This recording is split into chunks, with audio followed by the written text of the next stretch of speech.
Good morning, students. It's a good time for us to have this discussion. I hope you are all in a good condition. Our topic for this time is about the present progressive and present simple. We need to use the present simple very often in English. So it is really important to understand it well.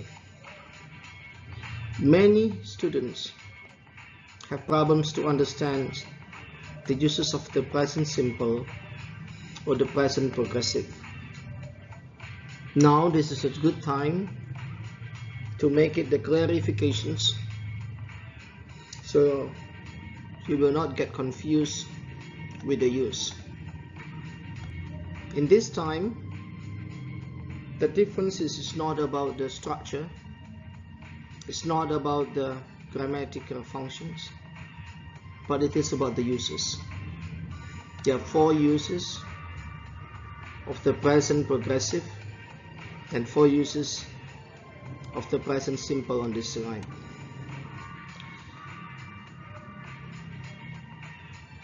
When the action is not yet over, or it is still on progress, unfinished actions,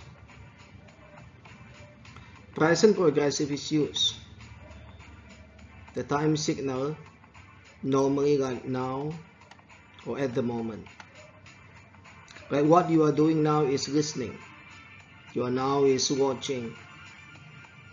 You are now is learning, studying. You started a few minutes ago.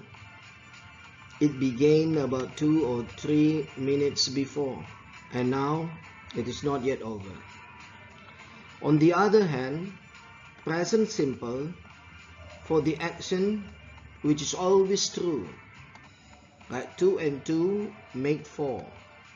Cow has 4 legs. Another function of the present progressive is for the temporary situation. It is not permanent, the opposite of the present simple. I am living in London. I am not a Londoner. It's the opposite meaning of the I live in London and I am a Londoner. I am living in Medan. I am not the citizen of this city. When I say I live in Medan, I am the citizen of this city. I am a teacher of Methodist too. It is another example of the permanent situations. In progressive tenses, the use of that moment for a few weeks, for a couple of months, normally used. The next difference is about temporary habit. But here, also temporary, but this is not a habit. Remember it. Here, he is eating a lot these days, meaning before he didn't eat a lot.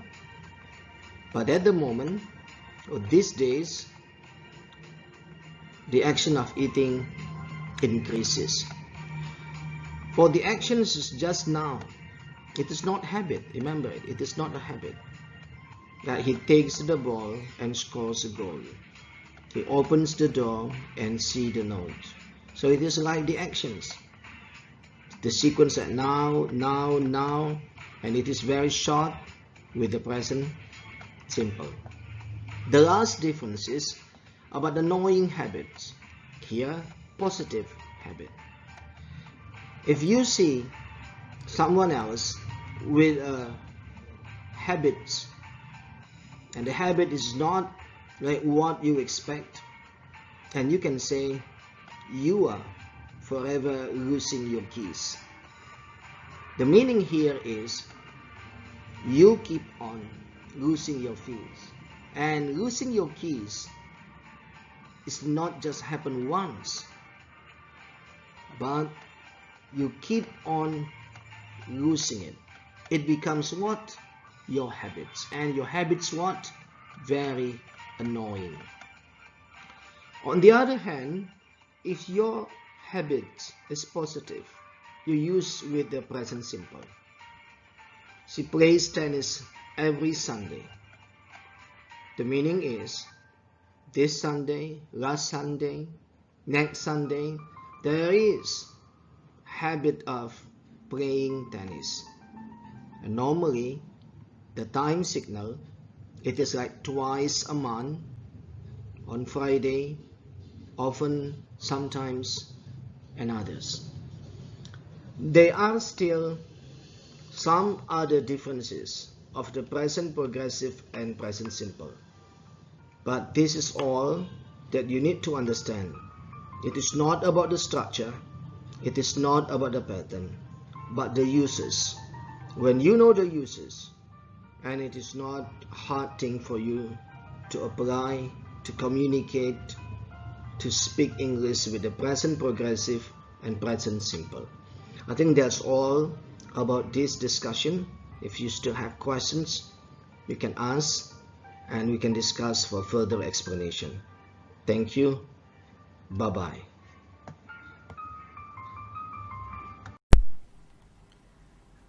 Today we are going to talk about past simple.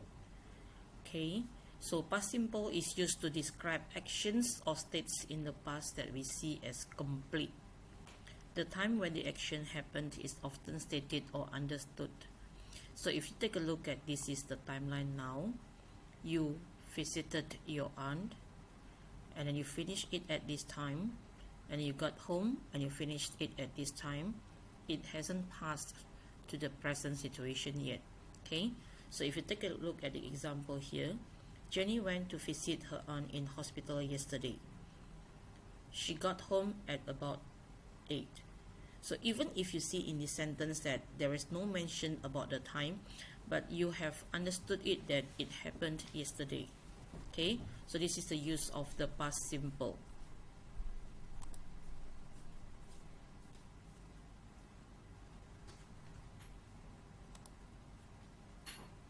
Now let's continue to past continuous tense, or what we call past progressive tense. Okay, past continuous is used to describe actions or states that were in progress at a point of time in the past, or that we see as in some way incomplete.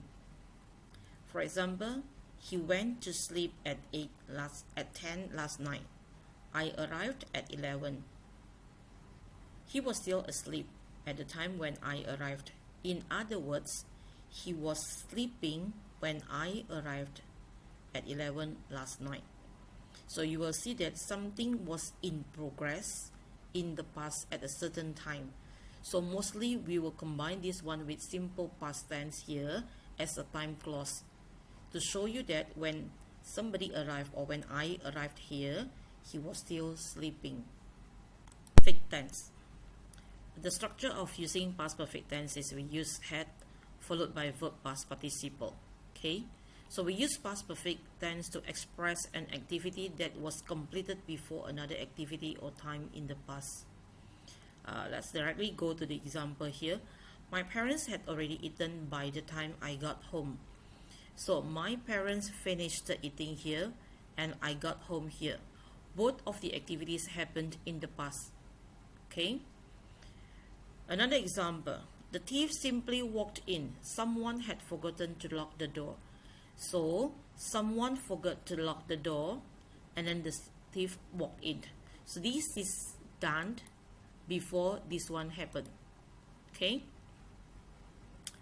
And then if either before or after is used in the sentence, the past perfect is often not necessary because the time relation is already clear.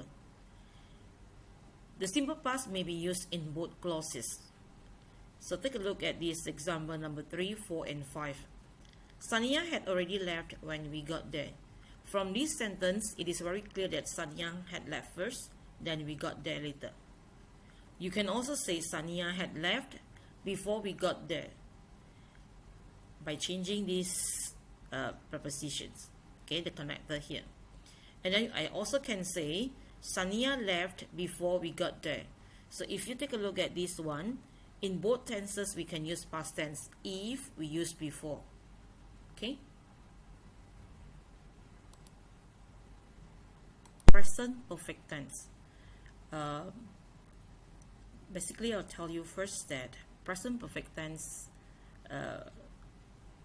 is constructed by having the verb have followed by verb past participle.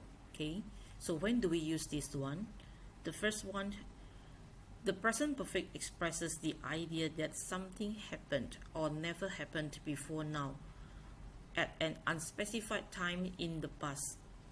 The exact time it happened is not important. So you do not tell people when you did the things. So if you take a look at the timeline here, this is now.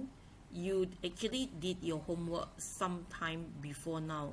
Okay, so you tell people that I have done my homework. If there is a specific time mentioned, the simple past is used. You can tell people like I did it last night. So one of the function of present perfect tense is to tell something that you did in the past, but you didn't tell people when you did it. If you want to tell people when you did it, then you have to use past tense. The second function of present perfect tense is it expresses the repetition of an activity before now. The exact time of each repetition is not important. Okay, so if you take a look at the example here, we have had 3 tests so far this semester. So from the beginning of the semester until the end of the semester, you have had, or we have had 3 tests. Okay, then the third function of the present perfect tense is with the preposition since or for. When we used it with for or since, expresses a situation that began in the past and continues to the present. Okay, so if you use since, you tell people when you did the action the first time up to now. If you use for, you tell people how long you have done the action. So I'll give you one example here. I have learned English since 2010. So I started learning English in 2010 and then I continue learning it until now. And if you tell the durations, then you can say that I have learned English for 10 years.